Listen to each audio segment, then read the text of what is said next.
Hey, I'm gonna do my best to explain everything that's going on here. It's definitely, quite the complicated thing. I've been playing this game for the last 10 years, so I'm not sure exactly how much is gonna be, ingrained in my head of the things that come naturally to me versus the things that wouldn't come naturally to other people. But I'll try my best. Anyway, let's just turn the decoration layers off for now. So in here, we have the, I don't exactly need the, oh yeah, I do need the thunder in there because that's my source of pressure now. That just ignites it. Okay. So, I've got the hydrogen and I've got some converters. And these converters convert all of the 8 pixels around them to hydrogen. So basically it just continually recycles the fusion products back into more fuel by converting the particles that the fusion makes and turning it back into hydrogen, so you can get 4 or 5 new hydrogen out of one hydrogen. It also uses this wall called an E-hole, and that, for whatever reason, the way that the game handles it, it's able to layer elements a lot more than just 5 layers before condensing into a black hole. So this is actually how I make the most intense fusion by having it all stack up to the point where the black holes are able to affect gravity even way out here. So then the heating is molten plutonium. It always stays at each frame, it heats itself to the maximum temperature. So it's always going to be as hot as possible, and it's 5 layers thick, so because there's more material, this stuff is going to stay hotter because there's more heating to supply the fuel. And the fuel has more heat to take from this, meaning that the whole thing doesn't cool off as quickly. So if I only had 1 layer, it wouldn't be able to pump as much heat into this. The only goal of these and these is to just pump heat, just into this. That's all it needs to do, is just pump heat continually into the center, because that's the only thing that drives the fusion. Once the heat is gone, it'll eventually cool off and it'll stop fusing. This up here is just a little conductor that takes these yellow walls. They say conductors, all particles pass through and it conducts electricity. The thing that I like about this is when it's conducting electricity, it reduces the glow that other elements have, such as this very intense white glow from the lava. It becomes a lot less drastic once the electricity starts running through it, and you can actually see what's going on in the core.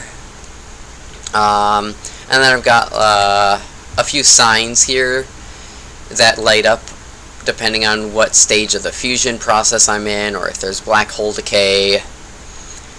These are all just my array of gravity sensors, and it passes photons through 3 different filters: a red one, a white one, or a red one, a yellow one, and a green one, and then finally clearing. So that way, when the gravity starts pulling at these photons, the closer it is, the more it'll be pulled. So these further ones, it'll go through the red, the yellow, but then it'll go through the green and then get pulled away. So you see some green photons. So the lowest detection, you'll actually see some green photons on the outer edges. And then as it gets closer, it'll go from red to from here to red and then to yellow, but then get pulled off course and not hit green, so you start to see some yellow photons.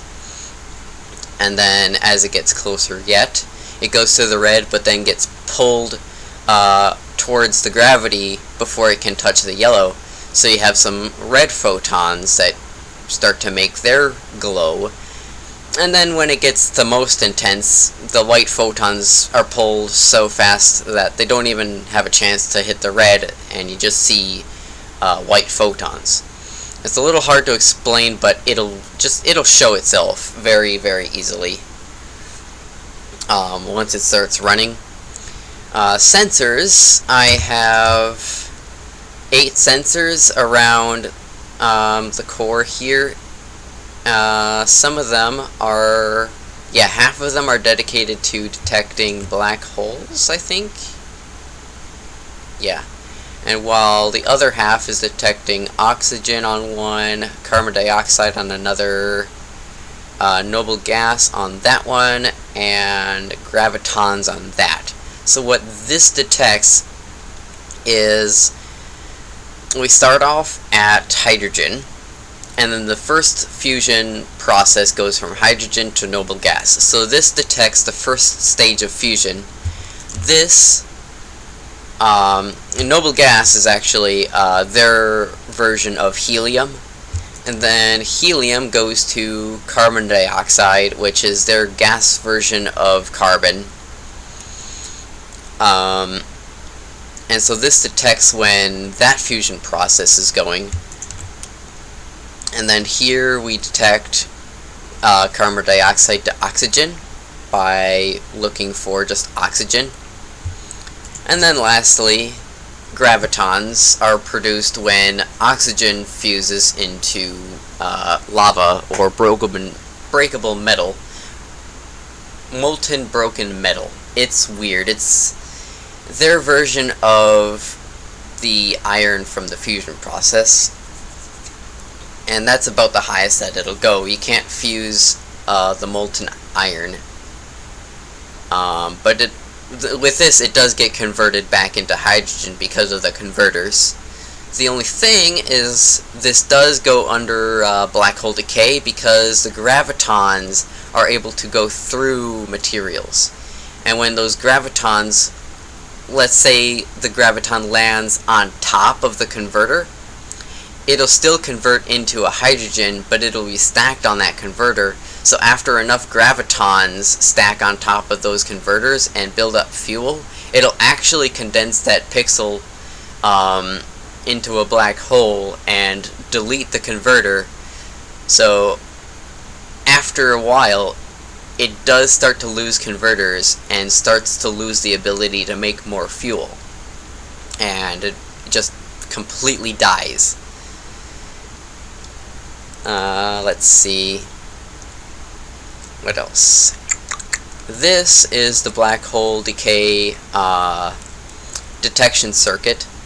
So this is a clock. It's always running in a circle, and it pushes the speedometer forward every so often because it's running on a piston, and it's a small loop of electricity. So when it detects a black hole, it's going to trigger this one, so it'll be pulled in, I want to say by about 3? Yeah. No, it'll be pulled in by 2 when it detects a black hole. So it goes in 2, in, out, in, out, in, out, in, out, and eventually it just goes all the way in to the point where the electricity is making the smallest loop possible. And then this is an inverter based off of some weird heat quirks and mechanics and semiconductors. And then there's another inverter here.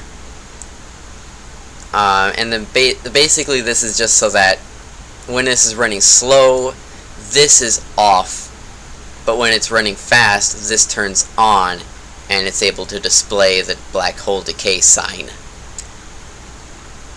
I think I want to say I got most of it, but to actually show it in action, let's just go. I'm gonna unpause this and good luck comprehending what's happening because I can't even see what's happening. I can only make my best assumption. Really, this is just the most active fusion device ever. There is thousands and thousands and thousands and thousands of particles of hydrogen fusing into various forms as it goes through the process. But yeah, you can see the glow is a lot less intense now, and you can actually see into the core a little bit easier. You can see it like sparks of white glow. You can see the blue from the neutrons as they stack up. And when this reaches at about, I want to say 210,000 particles, then it'll start condensing its first black hole. And we'll be able to see other things happening. But yeah, here's the loop. It's just going around the full circuit right now because it's not... Oh, here we go. That's what it does. It might actually detect a black hole decay, maybe. Not this time. But yeah, this is the gravity sensors working now. So yeah, these further ones out, the only, like, you can see mostly green, and then you can see mostly like a stripe of yellow, and then a stripe of red, and then you can see the whites as it's really close to the very active gravity.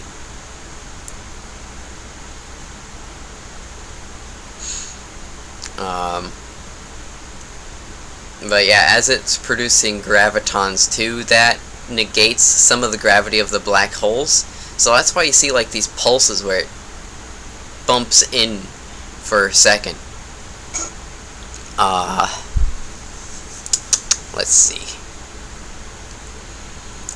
One thing that I did not expect to learn when I made these gravity sensors was to find out that, yeah, when it does fuse gravitons, it doesn't push gravity more, it pulls it inward, so it actually makes it pull less, which wasn't actually what I expected, especially from the various I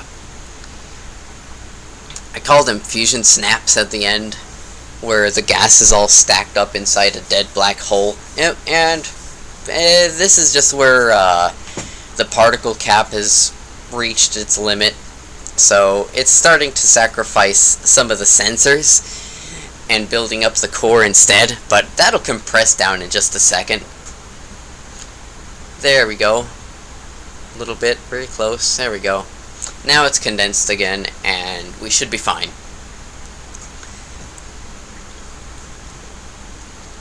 I think...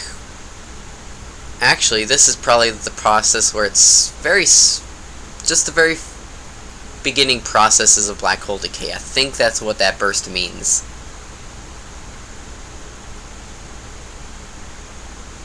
Because that happens every time.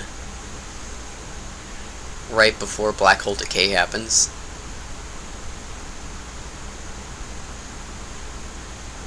But yeah, now it's the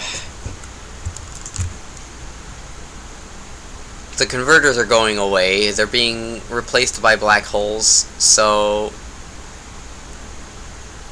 now it's all just kinda slowly but surely dying. There's only one more converter core left in here.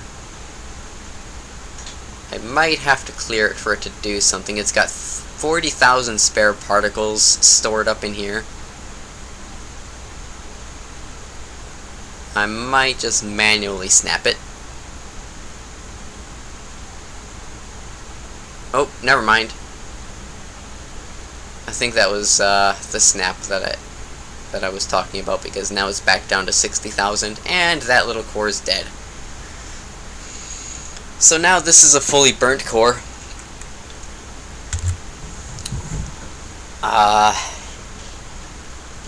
Yeah, that's pretty much what this thing has been designed to do, is just to study the absolute limits of fusion and to see just how intense I can go, and to try to understand and explain all the phenomena that are happening inside it.